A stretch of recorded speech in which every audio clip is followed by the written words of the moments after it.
Minnesota Twins are back in action today with opening day. Zeke Fuhrman joins the show to say why his team MVP isn't Byron Buxton.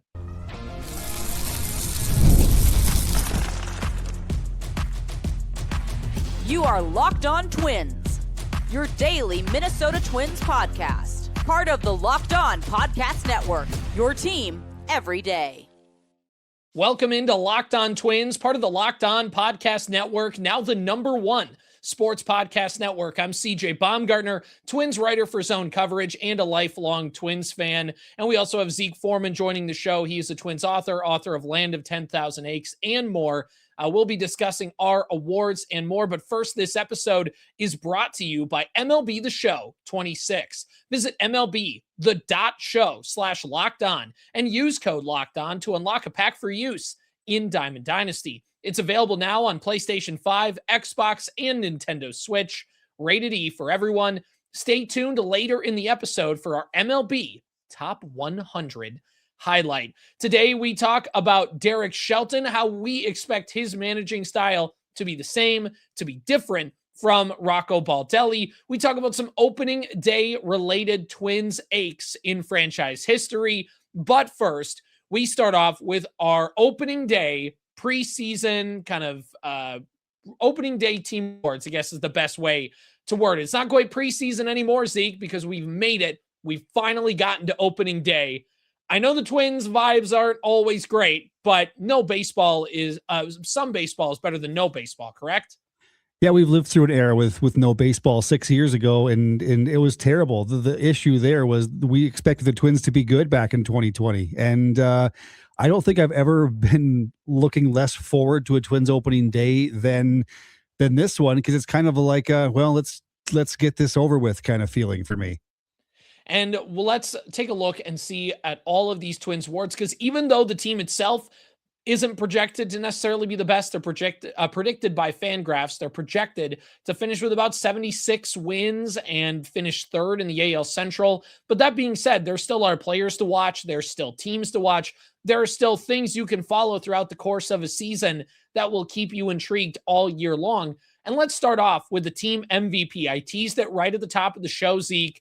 We got our team MVPs, and we were talking about it before the show. And you were kind of like, I love Buxton, but I kind of think it's going in a different direction. Who's your guy and why? Well, I hope it's Buxton, because if Buxton is the team MVP, that means he's played in 120 to 130 games. He's hit 30 more home runs. He's stolen 20 more bases, and he's knocked out 100 dudes.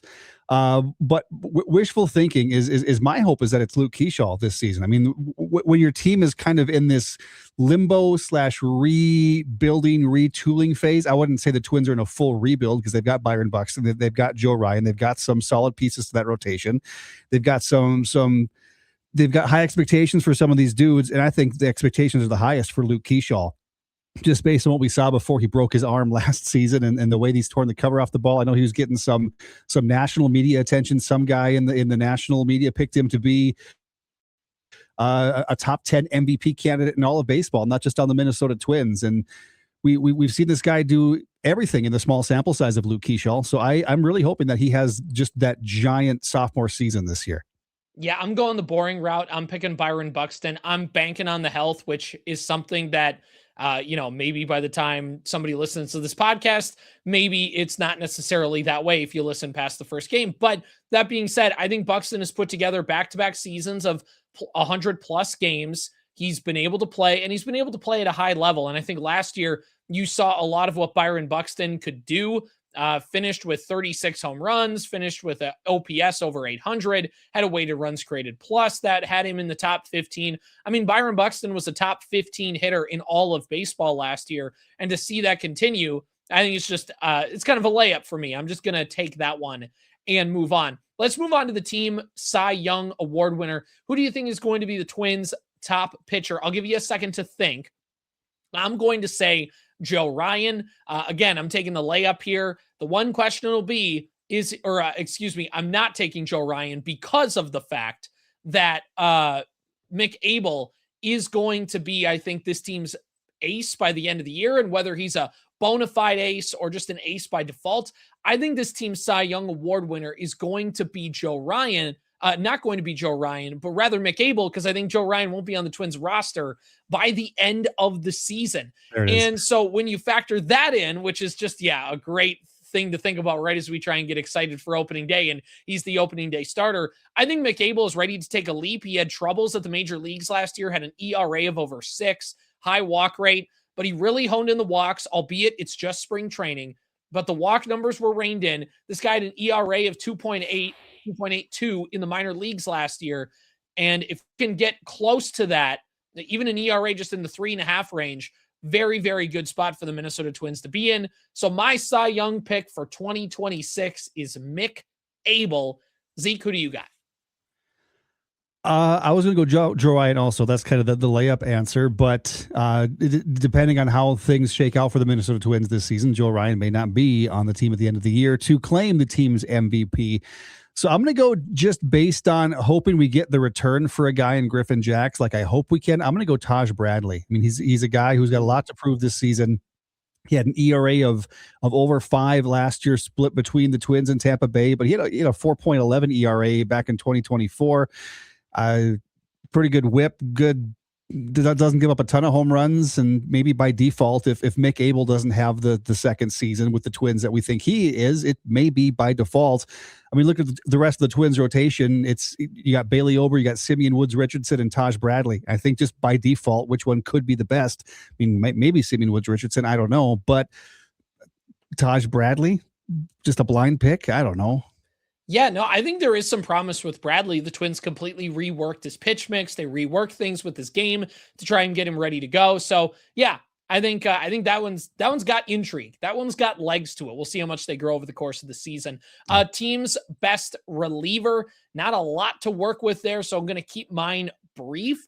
I think Eric Orsi is going to surprise some people. He had a few saves with Tampa Bay last year, came to the Twins in a minor league trade, and I think the Twins, by the end of the season, who knows what guys like Taylor Rogers, Justin Topa are doing. I think by the end of the season, you see Eric Orsi get a lot of play in late game situations for a Twins bullpen that is desperate for something. And I think Eric Orsi takes that spot for the Minnesota Twins. Who do you have, Zeke? Nobody. Yeah. Honestly, no, I'm gonna go with another wishful thinking on return of investment, the whole ROI argument to the return of investment for Jorge Polanco. And I'm gonna go Justin Topa, coming off that knee injury 2 years ago, had a really good season in Seattle, a 2.61 ERA over 75 appearances, finished 14 games, 3 saves in 69 innings, then tore up his knee, only got 3 starts with the Twins in 2024, and looked okay at times last year. So I'm hoping that he has the next spring forward that we're hoping he can have. Okay, Twins Rookie of the Year. I mean, when we look at it, Walker Jenkins has to be the top guy on the list. I'm just a huge Walker Jenkins guy. I think he's really going to come up. But the reason why I won't put him as my Rookie of the Year is just because I don't know how soon he'll get up here. Whereas I think somebody like Emmanuel Rodriguez, given health, and that's given health with all of them, but I think Emmanuel Rodriguez will come up and make the biggest impact early on for the Minnesota Twins, that over the course load of the regular season, you see Emmanuel Rodriguez, the power, albeit a lot of strikeouts, but is able to walk, has the capabilities to play a nice right field. If Matt Wallner can't play, you have another version of Matt Wallner with a little bit higher prospect status waiting for you in the minors. I think Emmanuel Rodriguez will be the Twins Rookie of the Year in 2026. Yeah, I like his odds too, just based on how quick he'll get called up and how soon he'll get called up based over Walker Jenkins. But you can't forget Luke Keaschall also, because I think technically he's still a rookie. I think he's got, because it's like plate appearances or games played. He's got like 50 games. It's not a super high mark. Okay, so I think he still meets that threshold. And I mean, you could even maybe mention a guy like Kalen Culpepper, who's only at AA, but he's starting the year in AAA. Is he? Okay, yeah. So I missed that call-up stuff. But it's, if worse comes down to worse, because the Twins have plenty of options at shortstop, and if none of them work, and it's June and Culpepper is tearing it up with the Saints, maybe he moves past Brooks Lee and Royce or whoever is holding down short at the time. Maybe he gets his shot earlier than we expect. I coming into the season, I didn't think that Culpepper would make his debut with the Twins this season. I thought that'd be more of a 2027 thing. But if if this season goes the way a lot of Twins fans thinks it's going to go, we may be seeing Jenkins and Rodriguez and Culpepper sooner than we want to. All right, wrapping this thing up, just quick rapid fire here.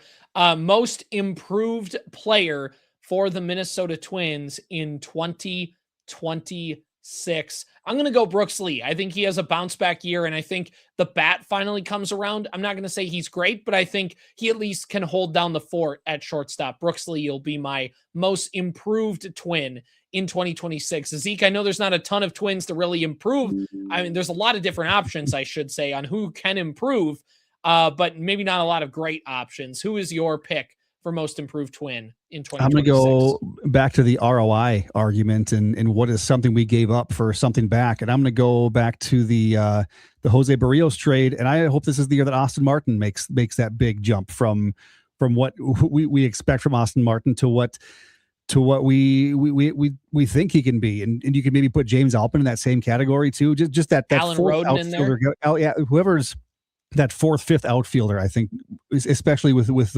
all the pressure on Wallner to perform this season, I think whoever's in that fourth outfielder spot should, play your pants off. You got a starting spot on this roster, man. A lot of intriguing things for the Minnesota Twins. They take on the Baltimore Orioles later on this afternoon to kick off the regular season. We're going to talk about the skipper and the guy who's manning the dugout for the first time as manager of the Minnesota Twins. We talk about Derek Shelton's impact, what he can bring, what's going to stay the same. That's all coming up right after this. What if sports were traded like markets? Well, now you can put your sports IQ to work in real time with Robinhood prediction markets. It's not you against the house. It's you participating in a live market. You can buy or sell your positions live all game long. Use your sports knowledge in the moments that matter. Robinhood prediction markets changes the game. It's people moving the action. So when the momentum shifts, you can move with it. I always knew the game, but never had a dynamic way to apply that knowledge. Now I can actually take part live in a market powered by people.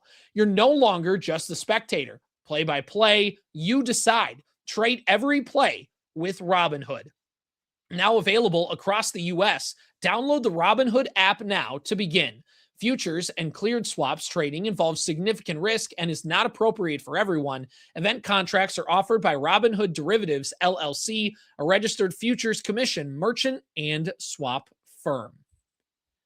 It's tax time, but for a lot of us, the old way of doing taxes is a lot. Trying to book an appointment that's not the most convenient, sitting in a waiting room with a stack of papers, emailing back and forth, and wondering if they ever really get your situation. But this year, you're getting a major upgrade. With Intuit TurboTax now has in-person locations nationwide. You can meet face-to-face with a real tax expert, and your documents get uploaded straight to your TurboTax app on the spot. And just like that, you're done. Your TurboTax expert works to get you every dollar you deserve, while you get real-time notifications as you go about your day. It's the relief of walking in, meeting a real person, and walking out knowing your taxes are being handled right.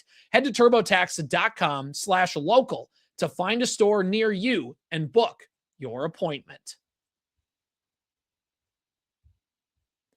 Baseball is finally back, and to celebrate, I'm giving you a full month of the Everydayer Club for free. Go to lockedontwins.supercast.com and use code FINALLY, FINALLY. You'll unlock every episode ad-free and get access to our private listener group chat. Tap the link in the show notes and use code FINALLY to claim your free month. Okay, Zeke, let's take a look at Derek Shelton. Shelty, as they call him. He was the Twins bench coach in 2018. He was also Twins bench coach in 2019. 2018 under Molitor, 2019 under Baldelli. He goes to manage the Pirates. Things are bad. Things don't get much better. He's fired early on last season. Spent last year as a media guy doing some MLB Network radio stuff, and then eventually found his way back with the Minnesota Twins to take over for Rocco Baldelli. So somebody who's got some familiarity with the organization. Let's just start out from this angle. Do you see Shelton as being a major departure from Rocco Baldelli? No, I don't think I do, because like you mentioned, I mean, the Twins have gone away from the Twins way a little bit. I mean, Rocco Baldelli was an outside hire, but you look at the guys before that. Molitor was here, Gardy was here, TK was in the Twin system, and those four guys all won AL Manager of the Year, by the way. So we'll see if Shelty can make it 5 consecutive Twins managers to win an AL Manager of the Year. But I don't think so. I mean, Rocco Baldelli was very analytical. He was very, very numbers driven, where I think Shelton will be analytical as well. But I think he's enough old school baseball where he'll manage with his heart versus his head a little bit, and maybe keep the starting pitcher in for longer than 4.5 innings or 4 2/3 innings. And yeah, I don't know. I think it'll be a lot of the same frustration, just shifted around to different spots. And it won't necessarily be his fault, because he's taken over, like he did in Pittsburgh. He's taken over a team that's not expected to perform very well this season. Yeah, I mean, I know that I wasn't hosting the show a year ago at this time, but anywhere I had the availability to say, I was saying, now I know everybody wants Rocco fired, but if the Twins hire another manager, they're going to hire somebody very familiar with Rocco Baldelli. They're going to hire somebody. Matthew LeCroy, the guy I was clamoring for the whole time. They didn't bring in LeCroy. They did not bring in LeCroy. They did not bring in Nick Punto. They did not bring in Torrey Hunter. Any of those Michael guys. Kadire. Yeah. Any former Twin to make you go, hey, I know that guy. Yeah. They decided not to. They brought in Derek Shelton. And look, the Twins were always going to, as long as Falvey was in charge, the Twins weren't going to take a major departure from a lot of the things Baldelli did. Derek Shelton is still going to platoon guys. He's still going to make some in-game substitutions. Now, Rocco was very aggressive with in-game substitutions, whether it was pinch hitting or pinch running or defensive substitutions. I think you'll maybe see a little bit less of that, but generally speaking, it'll be the same. As for pulling pitchers, I looked this number up. The Twins were, I believe, in the bottom 8 in terms of number of innings per start by their pitchers. And Pittsburgh was a little bit better, but not much better. And I don't know how much having Paul Skeens in your rotation kind of messes with the numbers a little bit for how much you let a starter go. But that being said, I think, like you said, this shifts into the next conversation. The biggest departure for Derek Shelton from Rocco Baldelli is the fact that Derek Shelton is going to be somebody, I think, who will be he'll have a little bit better image. And that's not to say that Rocco Baldelli was bad with the media. That's not what I'm trying to say. But I do think that Rocco came off to the media as stoic, or at least to how the people viewed him consuming media, is they viewed him as stoic. They viewed him as somebody who is kind of hard to vibe with. And Derek Shelton comes across as, like you said, a little bit more kind of jovial. I compared him to, he looks like Santa Claus with the big white beard and the belly. And I think he's somebody that will, to the fan base, give, it's the Gardy, battled their tails off out there. I think you can see that vibe in post-game interviews closer to that than Baldelli. And I think that you'll get some moments there that'll be endearing for the fan base. I also think in terms of clubhouse, and again, I'm not saying Rocco Baldelli didn't know how to manage a clubhouse or was bad at it. I wasn't in that clubhouse. I don't have any information on that. But I do think there is a unique perspective now with a new manager that kind of just brings in a new voice and a fresh voice to say the same thing. And maybe that does better for a guy like a Royce Lewis. Maybe that does better for some of those relievers. Maybe, for the clubhouse overall, I do think that there's some different perspectives there with Shelton. The one area, though, Zeke, where I on the field, I expect to be different is stolen bases. Now, again, I don't blame this solely on the shoulders of Rocco, but Rocco's the manager. You got to blame it on somebody. Yep. The Twins were second to last or dead last in baseball in a lot of, stolen base categories. And when you look at post-trade deadline, when Baldelli started sealing, the Twins were second most in baseball from the trade deadline to the end of the year in stolen bases. So I think that there is a path for the Twins with Buxton, with Keaschall, with Royce Lewis getting his legs going a little bit. You have prospects coming up at the minors. I think there is some opportunity for the Twins to steal more bags. Now, Derek Shelton wasn't like the guy who pushed the steal button all the time. But I do think the Twins, unlike a lot of years with Rocco where they had a bunch of slow-footed players, like that 2019 Bomba squad, they weren't stealing bases. They were big and they were hitting home runs. And when you look at the Twins now, not that they are a team up and down the lineup that's fast, because they're not, but they have enough guys that can steal bases to at least get them from being worst in the league to like in that 20th to 16th range. You know what I mean? I hope so. Yeah, because you mentioned that Bomba Squad era where Nick Gordon was leading the team with like 6 stolen bases a year. That was great. My favorite era of Twins baseball. Yeah. Hey, they broke a home run record. I'm not going to apologize for that. But that being said, yeah, it was a very fascinating era of baseball. That's for sure. Zeke, any other areas do you think Derek Shelton, good, bad, otherwise, is going to be different? I'm just hoping the bullpen gets managed better, because we saw the blow up last with Griffin Jacks. I don't remember the exact situation, but it was like right before the trade deadline. Yeah, Twins are getting blown out. Jacks comes out. He puts was it Willie Castro came in and gave up like 3 runs, and they all went on Jacks's record, and he got upset about that, and that didn't need to happen. I mean, if that doesn't happen, maybe Griffin Jacks is still on this team. Who knows? But that's butterfly effect. That there's nothing we can do about that now. But I just want to see the bullpen managed better, because this is a rough bullpen. It is, and that's no secret. And if the Twins are going to have any kind of success, it hinges on those last 3-4 innings. And if Rocco's pitching, if Rocco's managing, it's the last 5 innings in some games. So I just want to see some confidence moving forward in this bullpen. And I don't know, it's a mess. Well, and that's the biggest thing. It's a mess, right? Because that bullpen, it's like, it might not matter who he brings out, because somebody's giving up bombs either way. This bullpen is in trouble as currently constructed. But yeah, I think that, I tried to look back and tried to look through and sift through articles of Pittsburgh media and see, like, what do they say about Shelton? When he got fired, did he lose the locker room? Did he clash with the media? Did he do that? Like, what was the thing that got him fired? And at the end of the day, it was just that they didn't win. He'd been there for 4 or 5 seasons, and just never really saw that team make an official corner turn to become from a basement team to a team that has some semblance of competitiveness. And Shelton just wasn't that guy to do it. And in fact, the team played better when they fired him and promoted the guy behind him. Now, sometimes that's just a rally around the flag effect a little bit, but for the Twins, they are a team that's got some young talent. They are a team that's in transition a little bit, and he couldn't. And in fact, Pittsburgh almost has given out more resources this year to their team than the Twins have this year. So if you're Shelton, you're in a worse situation, and you're in a team in a spot where a team is hoping that they can turn a corner with some of their young prospects, and it's up to you to do it. What can you learn from that time in Pittsburgh? So I think he did a good job of keeping the locker room, especially with a lot of losing teams, and not letting the clubhouse go away. But that being said, time will tell. Every group is different. How does this work? I think overall Shelton's fine. Like, I think that the root causes of this team, the big issues of this team, and I was saying this when Rocco was here, go beyond the manager. They go into the front office, and they for sure go up to ownership. And manager kind of ends up being the fall guy because you see him every day on TV. But, I think the problems stem far beyond what Derek Shelton can do as skipper of the dugout. Would you agree?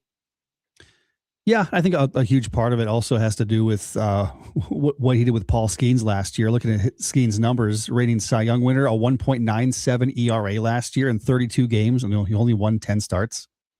Paul Skeens' run support, man. Jacob deGrom levels of run support. Exactly. Yeah. 21-13 in 55 games with a 1.96 ERA. And you're winning half of those games. The Twins last year averaged like 4.4 runs per game. And when you look at run support per start, was like 22nd in all of baseball. So it's not much better with the Twins. But hey, we'll see if things can take a step up in 2026. We're going to wrap up the show with some opening day themed 10,000 Aches from our guy Zeke, who's author of Land of 10,000 Aches. We're going to talk about that and more coming up after this. This week's MLB Top 100 highlight is brought to you by MLB The Show 26, the latest from the beloved video game franchise. Each week, we're highlighting the stars of MLB's Top 100 players list, the elite names you'll be controlling, building around, and going head-to-head with in MLB The Show. And today, we're spotlighting Byron Buxton, ranked 37th in MLB's top 100. And you saw it on the last spring training game. That home run Buxton hit off the awning, bounced off of a center fielder for the Red Sox head.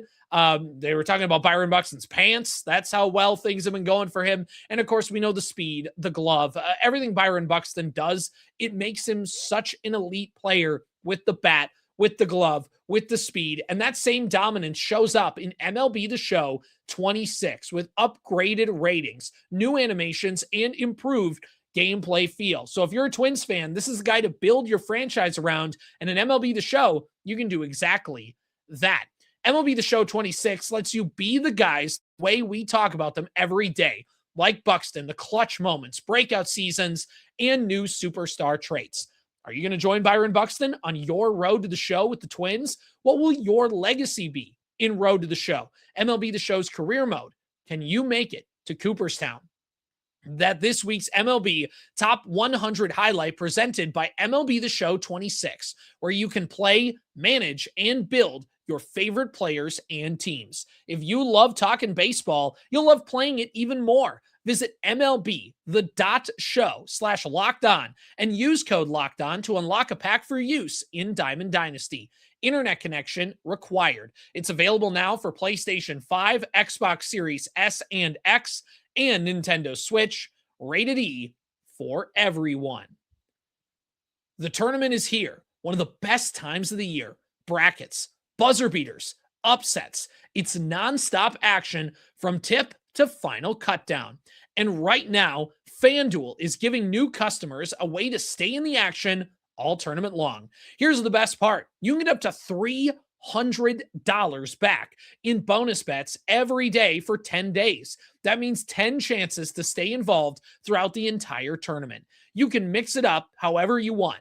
Game picks, futures, or even same game parlays for bigger potential payouts. It's perfect for the tournament because every day there's something new. Different matchups, new storylines, and more ways to get involved as the bracket unfolds. So visit FanDuel.com to sign up today. That's FanDuel.com to get in on the action.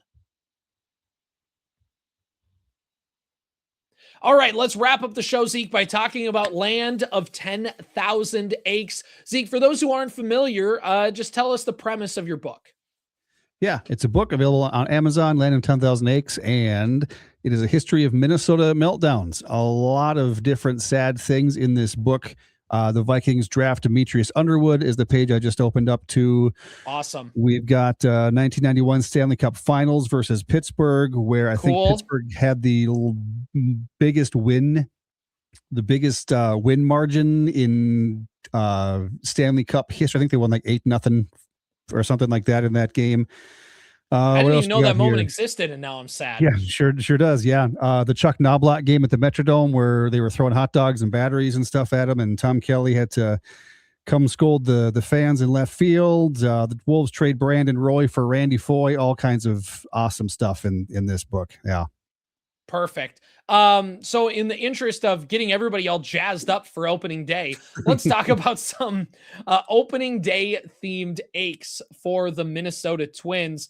Do you got any in the book that you don't have to give the entire store away, but is there a mention of the book of some opening day themed aches? Yeah, there is. It kind of ties into that 2006 Minnesota Twins season where, they had the Cy Young winner, the MVP, the batting title winner, a couple Gold Gloves, coulda, woulda, shoulda Rookie of the Year in Francisco Liriano if he doesn't get hurt, and kind of the aftermath of 2006 and fast forwarding to 2008 after Johan Santana was traded, Torrey Hunter signs with the Angels, and it was actually an opening day that I went to with my wife in 2008. I sent you a picture if you want to pop that up for the YouTube watchers. It was a blizzardy snowstorm. It was one of the very few games I was grateful we had the Metrodome because it snowed like a foot that day, and we had to park way far away. And if you see the picture, I'm holding my wife's purse and she's holding her knitting because she's not a big baseball fan, so she would go to the game and she would knit the whole time. And it was the Angels game. Torrey Hunter's return to the Metrodome after signing that big deal with the Angels. And they had thanks for the memories on the big scoreboard, and they spelled memories with 2 eyes like Torrey has. They tried to make it a super big deal, and it was like, no, man, you didn't want to be here. You wanted to go live in sunny Los Angeles for a while. And now we have Carlos Gomez in center field. And we were so excited for Carlos Gomez. We made the trade for Delman Young that offseason. I've got the Twins lineup for that day. It was March 31st, 2008. How does this lineup strike you, CJ? It was Gomez leading off in center. Mauer was batting second at catcher. Kadires in right field. Morneau was at first base. That sounds pretty good, right? Okay. Yeah. Not bad. Then you've got Delman Young in left field hitting fifth. Mm-hmm. Craig Monroe was the DH that day. Mike Lamb held down third base. Brandon Harris at second. Adam Everett at short. And Levon Hernandez was the opening day pitcher for the Twins that year. Yeah, Levon Hernandez, I don't even think made it to July. I think he got to the All-Star break maybe, and then he had like 10 wins or something the All-Star break, and then they let him go. But yeah, it was the Twins did win that one, but well, it was just weird seeing 48 in red and gray for the Angels versus anything else. So Hunter was 0 for 4, so it was a win for Twins fans that were there. So there you go. It's not even that bad of an ache. There we got the win. Except for the fact that the Angels made the playoffs the next 3 seasons. Pretty much every year Torrey Hunter was in Los Angeles, they made the playoffs. 1 Gold Gloves, 1 Silver Sluggers. Good for him. Made it to a ALCS in 2009. They couldn't quite beat the Yankees, but was a very nice player for them. Let me see. I don't know if this is the right way to do it, so I will. I'm just going to pull this up on the screen briefly. But this is that's the picture. There it is. Look how happy my wife is. That is my wife's favorite all-time picture of us. She does not want to be there one bit. I loved it. No, I remember watching that game live growing up, like the pregame as people were walking in to go see it. And I was like, oh my gosh, who is going to this thing? Yep. Apparently you were there. So you were and I have not fit in that. I have not fit in that Twins jersey ever since. I still have it upstairs. It's a medium. It's kind of my maybe someday fit, but it's never gonna. All of a sudden someday I should pass one of your kids will just walk out. Yeah, they'll just walk out with him and be like, oh cool, look what I found. And you'll be like, yeah, fine, take it. I think one of them was wore it to Jersey Day at school. I always tell them the story and show them that picture. Mm-hmm. Like this is that jersey. Look how happy your mom is. You'll have it stitched on the inside, like just so that way they can whip it out. Yeah. With the picture. Yeah. And there's no name or number on the back, so you can wear it forever. It's one of those awesome ones. Exactly. I just have this. I got this great Twins powder blue uniform that I got on a great deal. The only problem was it's a great deal because it's Josh Donaldson. So, and it was after 2021. So it was like a month before they traded him is when I got it. So I do have an opening day themed ache that's more recent, and it was a half decade ago, which feels crazy to think about. Opening day 2021 in Milwaukee, first full season now. A lot of the 60 game season stuff is gone, back to playing real baseball. Pitchers are hitting again. They are playing full games, no more 7-inning double headers. And here they go. Byron Buxton hits 2 home runs in the game, makes some big catches. It's just dominant. The Twins show up, and then they end up choking the lead and losing to Milwaukee in extra innings. And it just set the tone for the entire season, which was Byron Buxton is going to do ungodly things to the baseball, but the Twins are somehow still going to lose. And then eventually, like a month later, we got the play that really encapped the entire season, which was Luis Ariz in Oakland after Buxton has the huge home run. Twins retake the lead in extras. Ariz fields a ball in third base and throws it way up the line, and the Twins lose in extra innings in May. And it was kind of that point where everybody went, yup, pack her up. This team ain't doing anything this year. And it ended up trading guys like Nelson Cruz at the trade deadline. Jose Barrios got shipped off. And, again, I'm not saying there's some parallels to 2026, but maybe there's some parallels to 2026 with that one. That one certainly you would consider an ache, right? See, because you have it all. You have the highs. You have Byron Buxton doing things where everybody's like, oh my gosh, the way he was hitting the baseball, and yet still finding a way to clutch defeat from the jaws of victory. Yeah, you can also maybe add, was it a couple years ago, Royce Lewis was like 3 for 4 and pulled his hamstring on a double and missed in the Kansas City 2 years ago. Yeah, missed a good chunk of the year. You can go back. I don't know if this is opening day or not. Byron Buxton hitting a double, sliding into second base and tweaking his knee, and that kind of set the standard for the rest of his season too. So yeah, there's some opening day gems out there. There are some, which is, it's again, like Pablo Lopez getting hurt on the first day of full squad workouts. You build up this excitement, and then there's one moment that just lets all the air out of the balloon, and you're like, well, I'm still going to watch, but like, now I'm just really bummed out. So overall, let's wrap things up with an official prediction. I know we made our predictions in the segment 1. Let's just wrap things up. How many wins do you think the Minnesota Twins are going to get in 2026? I am setting my number. I think the Twins will win 77 games this year. I hope they do, because that would be awesome. But I've got the Twins much fewer than that. I've got the Twins at like 68 and would it be 68 and 94? Yeah, you kind of have them wedged in with like those 20 teens Twins teams. Yeah, 68 and 97, I think is the number I've got them at. Where they're not as terrible as they were in that 1981 season where they lost 102, 103 games. But as long as Byron Buxton's healthy, I could see the Twins sneaking out almost 70 wins this year. It really does hinge on those prospects, and that's going to be the fascinating part. It will hinge on if some of those young guys come up and play well. If they do that, then hey, I'm not saying they win a ton of games, but at least you can see a vision, something that they're building towards, versus just whatever the heck this year could become if those guys get hurt or don't perform. And then in which case we're in for a lot of, as we Midwesterners like to say, interesting baseball coming up all summer long. And maybe it could kind of be that 2001 season where the Twins didn't make the playoffs, but they kind of shrugged off the disappointment of the late 90s. And we were introduced to guys like Christian Guzman and Corey Koski and Jock Jones and Torrey Hunter and Doug Minkiewicz and AJ Pierzynski. And I mean, the rotation wasn't great. I mean, we had Rick Reed in that rotation that year.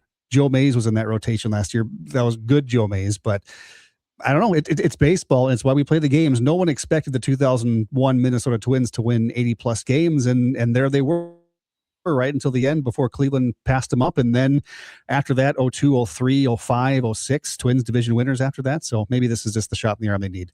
Positivity. And remember, exactly, positive. In 2008, everybody predicted the Twins to be bad, and they played hard to the very end and were one Jim Thome solo home run away from winning the American League Central. Away from making the playoffs. Yeah. Man, I still think about that game. Anyway, that game, the bad game, 163. I still haven't forgiven Nick Blackburn for that pitch. He pitched a complete gem except for one pitch. Frustratingly incredible. It's why we love baseball. Hey, thanks for tuning in. That's in the book. Yeah, exactly. That game 163. Sorry, you finished. The bad game 163. Thanks for tuning in today to Locked On Twins, and we will break down game number 1 coming up on the show tomorrow. Make sure you subscribe and follow Locked On Twins so you get all the latest episodes. You can find me on X at BombCJ30. If you never miss an episode, the Everydayer Club is built for you. Get Locked On Twins ad-free, plus members-only Discord access and more. Head to lockedontwins.supercast.com to join the club. And there you go. I opened right up to it. The blackout game 163. I'm sorry. We're not getting the vibes off to a great start, are we? We are not. For those of you on video, we send you to the first ever 24/7 national Locked On Podcast Network YouTube channel. On audio for your second listen, go check out Locked On MLB. See ya.